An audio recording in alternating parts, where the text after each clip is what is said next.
Okay, so I've got my slot done. I realized that because this thing warped a little bit, I was kind of fighting the depth of this groove here because it was changing as I was going.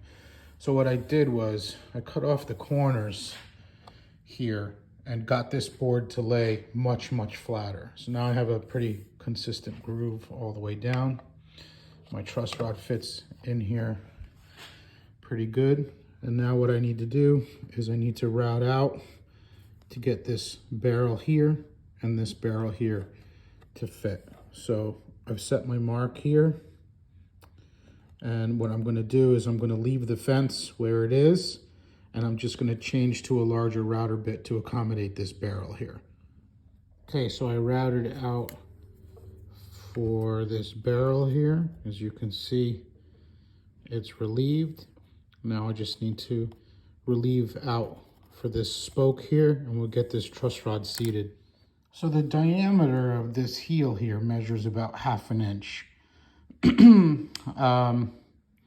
I don't have a router bit that will give me the clearance here that I want. So what I did was I ripped a piece that's going to give me the clearance, and I'm going to use this as a template, and I'm going to do this route by hand. I'm going to come in with the hand router right there to my line and do my cuts. So we'll see how that turns out. Okay, so here's the reveal. This has been all double-sided tape. I'm gonna peel this guy off here.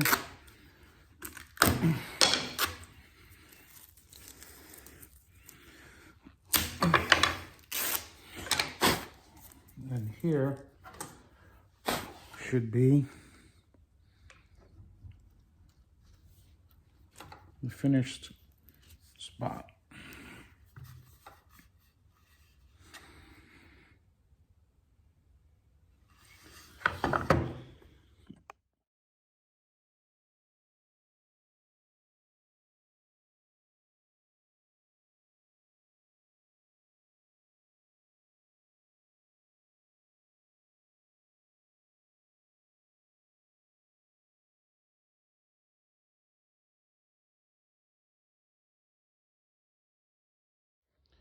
All right, so as you can see from my last video, I just rough cut this neck out. So what I'm gonna do now is I'm actually gonna sand as close as I can to this line before I route her out.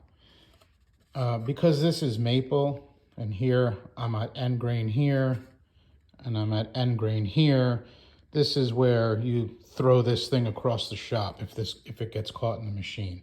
So I wanna take off as little as possible. So I'm gonna sand first.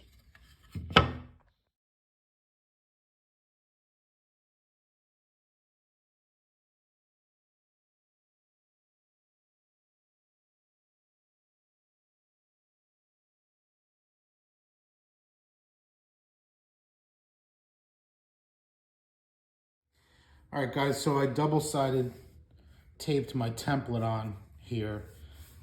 This is probably my least favorite part if you've ever used a router table. Got to watch really coming around these corners and coming around this head here. So this will either come out perfect or these will be my last words ever recorded. We'll see what happens.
so that was a successful route.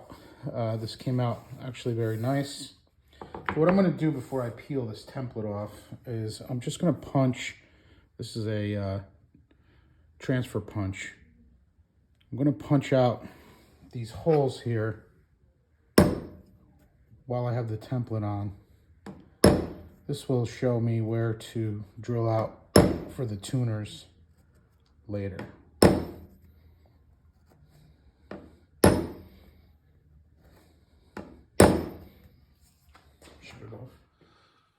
Time to put this truss rod in. So I don't know if you can see right there. I put a little tiny dowel that I split in half so that this truss rod would sit in a square edge, because I just don't want it to like dig in over time. And I am just inside the heel here. So that'll be nice and flush when we're done.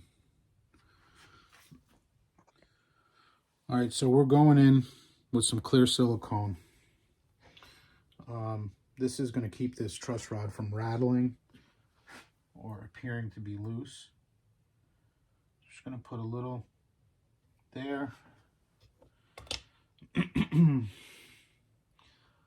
little bit at this end here. And then some in the middle. And silicone won't be strong enough to hold the truss rod from doing its job, but it will keep it from rattling. Get a little squeeze out here. That should be good. All right, now it's time to start thinking about gluing this fretboard on. So when this came, it came as a 24 fret board. So I had to cut it because we're only doing 21. And now what I'm going to do is scribe some centers on here. So I'm going to use my calipers to measure the width here. And I'm getting 60.75 millimeters. So I split that in half, and I'm just going to use the jaws here to scribe my center, which I've already done. I'll do the same thing to the other side, and then we will put lines on the neck, line things up. But before I do that, I'm going to have to relieve here for this spoke.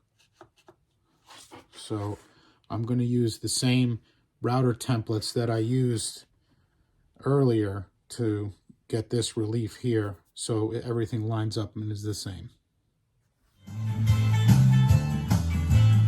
Okay, here we go. I'm going to cut the relief in the fretboard. This is for the spoke.